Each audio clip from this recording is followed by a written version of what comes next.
नमस्कार बच्चों। सूर के भ्रमर गीत सार की आलोचना का अपन अध्ययन कर रहे थे। इसी क्रम में आगे बढ़ते हुए आज अध्ययन करते हैं। अलंकार विधान में उपयुक्त उपमान लाने में कल्पना ही काम करती है। जहाँ वस्तु, गुण या क्रिया के पृथक पृथक साम्य पर ही कवि की दृष्टि रहती है, वहाँ वह उपमा, रूपक, उत्प्रेक्षा आदि का सहारा लेता है। और जहाँ व्यापार, समष्टि या पूर्ण प्रसंग का साम्य अपेक्षित होता है, वहाँ दृष्टांत, अर्थांतर, न्यास और अन्योक्ति का प्रस्तुत के मेल में जो अप्रस्तुत रखा जाए, चाहे वह वस्तु, गुण या क्रिया हो अथवा व्यापार, समष्टि, वह प्राकृतिक और चित्ताकर्षक हो तथा उसी प्रकार का भाव जगाने वाला हो। जिस प्रकार का प्रस्तुत व्यापार समष्टि के समन्वय में कवि की सहृदयता का जिस पूर्णता के साथ हमें दर्शन होता है, उस पूर्णता के साथ वस्तु, क्रिया आदि के पृथक पृथक समन्वय में नहीं। इसी से सुंदर अन्योक्तियाँ इतनी मर्म स्पर्शनीय होती हैं। चुना हुआ अप्रस्तुत व्यापार जितना ही प्राकृतिक होगा, जितनी ही अधिक मनुष्य जाति आदिम जीवन के सुलभ दृश्यों के अंतर्गत होगा, उतना ही रमणीय और अनुरंजनकारी होगा। सूरदास जी ने कई स्थलों पर अपनी कल्पना के बल से प्रस्तुत प्रसंग के मेल में अत्यंत मनोरम व्यापार समष्टि की योजना की है। कोई गोपिका या राधा स्वप्न में भी श्री कृष्ण के दर्शनों का सुख प्राप्त कर रही थी कि उसकी नींद उचट गई। इस व्यापार के मेल में कैसा प्रकृति व्यापी और गूढ़ व्यापार सूर ने रखा है। स्वप्न में अपने ही मानस में किसी का रूप देखने और जल में उसका ही प्रतिबिंब देखने का कैसा गूढ़ और सुंदर साम्य है। इसके उपरांत पवन द्वारा प्रशांत जल के हिल जाने से छाया का मिट जाना, कैसा भूत व्यापी व्यापार स्वप्न भंग के मेल में लाया गया है। इसी प्रकार प्राकृतिक चित्रों द्वारा सूर ने कई जगह पूरे प्रसंग की व्यंजना की है। जैसे गोपियाँ मथुरा से कुछ ही दूर पड़ी विरह से तड़फड़ा रही हैं, पर कृष्ण राज सुख के आनंद में फूले नहीं समा रहे हैं।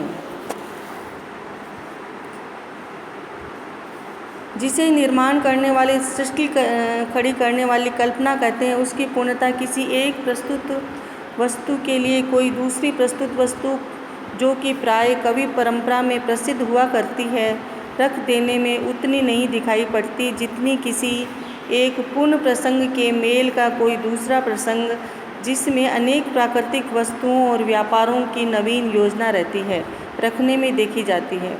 सूरदास जी ने कल्पना की इस पूर्णता का परिचय जगह जगह दिया है। इसका अनुमान उद्धृत पदों से हो सकता है। कबीर, जायसी आदि कुछ रहस्यवादी कवियों ने इस जीवन का मार्मिक स्वरूप तथा परोक्ष जगत की कुछ धुंधली सी झलक दिखाने के लिए इसी अन्योक्ति की पद्धति का अवलंबन किया है।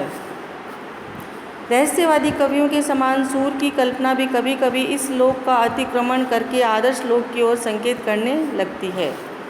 एक व्यक्तिवादी सगुणोपासक कवि की उक्ति होने के कारण इस चित्र में वह रहस्य में अव्यक्तता या धुंधलापन नहीं है। कवि अपनी भावना को स्पष्ट और अधिक व्यक्त करने के लिए जगह जगह आकुल दिखाई पड़ता है।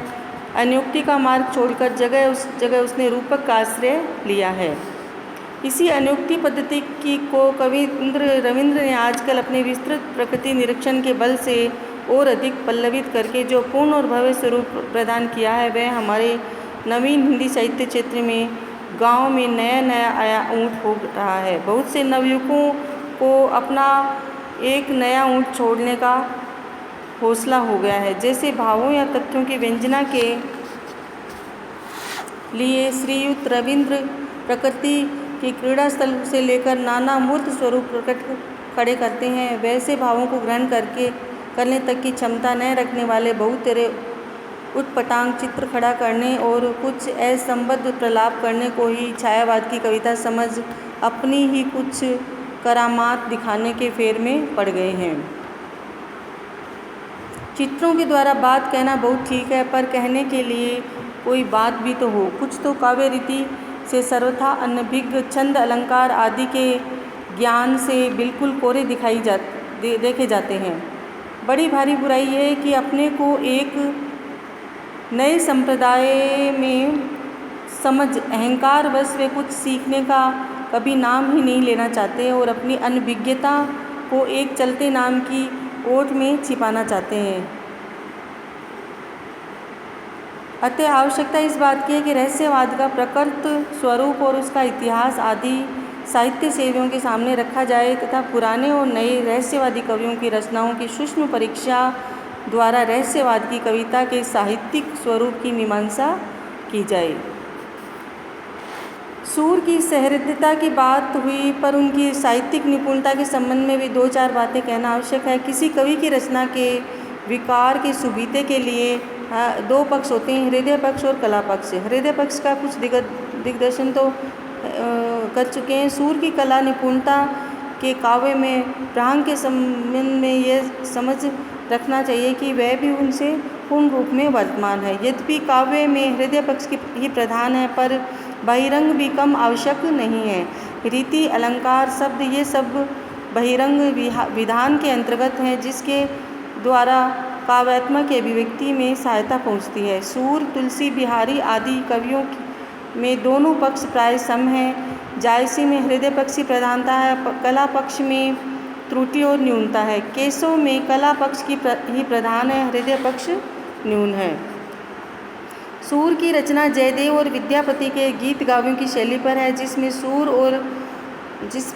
सुर और लय के सौंदर्य और माधुर्य का भी रस परिपाक में बहुत कुछ योग रहता है। सुर सागर में कोई राग या रागिनी छुट्टी न होगी, इससे यह संगीत प्रेमियों के लिए बड़ा भारी खजाना है। नाद सौंदर्य के साधनों में अनुप्रास आदि शब्दालंकार भी हैं।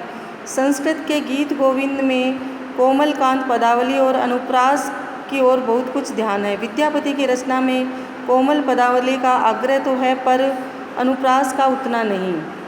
सूर में चलती भाषा की कोमलता है, वृत्ति विधान और अनुप्रास की ओर झुकाव कम है।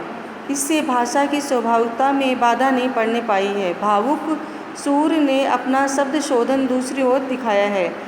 उन्होंने चलते हुए वाक्यों, मुहावरों और कहीं कहीं कहावतों का बहुत अच्छा प्रयोग किया है। कहने का तात्पर्य है कि सूर की भाषा बहुत चलती हुई और स्वाभाविक है। काव्य भाषा होने से यद्यपि उसमें कहीं कहीं संस्कृत के पद, कवि के समय के पूर्व के परंपरागत प्रयोग तथा ब्रज से दूर दूर के प्रदेशों के शब्द भी आ मिले, पर उनकी मात्रा इतनी अधिक नहीं है। भाषा के स्वरूप में कुछ अंतर पड़े या कृत्रिमता है, श्लेष और यमक कूट पदों में ही अधिकतर पाए जाते हैं। अर्थालंकारों की अलबत्ता पूर्ण प्रचुरता है, विशेषतः उपमा, रूपक, उत्प्रेक्षा आदि सादृश्य मूलक अलंकारों की। यद्यपि उपमान अधिकतर साहित्य प्रसिद्ध और परंपरागत ही हैं, पर स्वकल्पित नए नए उपमानों की भी कहीं कमी नहीं है। कहीं कहीं तो जो प्रसिद्ध उपमान भी लिए गए हैं, वे प्रसंग के बीच बड़ी ही अनूठी उद्भावना के साथ बैठाए गए हैं। रूप या अंगों की शोभा के वर्णन में उपमा उत्प्रेक्षा की भरमार बराबर मिलेगी। इसमें बहुत सी पुरानी और बंधी हुई हैं और कुछ नवीन भी हैं। उपमा उत्प्रेक्षा की सबसे अधिकता हरिजू की बात छवि के वर्णन में पाई जाती है।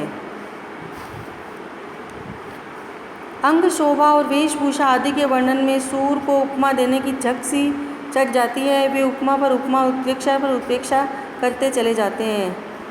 इस झक में कभी कभी परिमित या मर्यादा का विचार नहीं रह जाता। काव्य में ऐसे ही उपमान अच्छी सहायता पहुंचाते हैं जो सामान्यतः प्रत्यक्ष रूप में परिचित होते हैं और जिनकी भव्यता, विशालता या रमणीयता आदि का संस्कार जन साधारण के हृदय पर पहले से जमा चला जाता है। न सनी का कोयले सा कालापन किसी की आंखों में देखा है, न वराह भगवान का दांत की नोक पर पृथ्वी उठाना। ये बात दूसरी है कि केशव कुछ प्रसिद्ध कवियों ने भानु मनोसनी अंक लिए जैसी उत्प्रेक्षा की रुचि दिखाई है।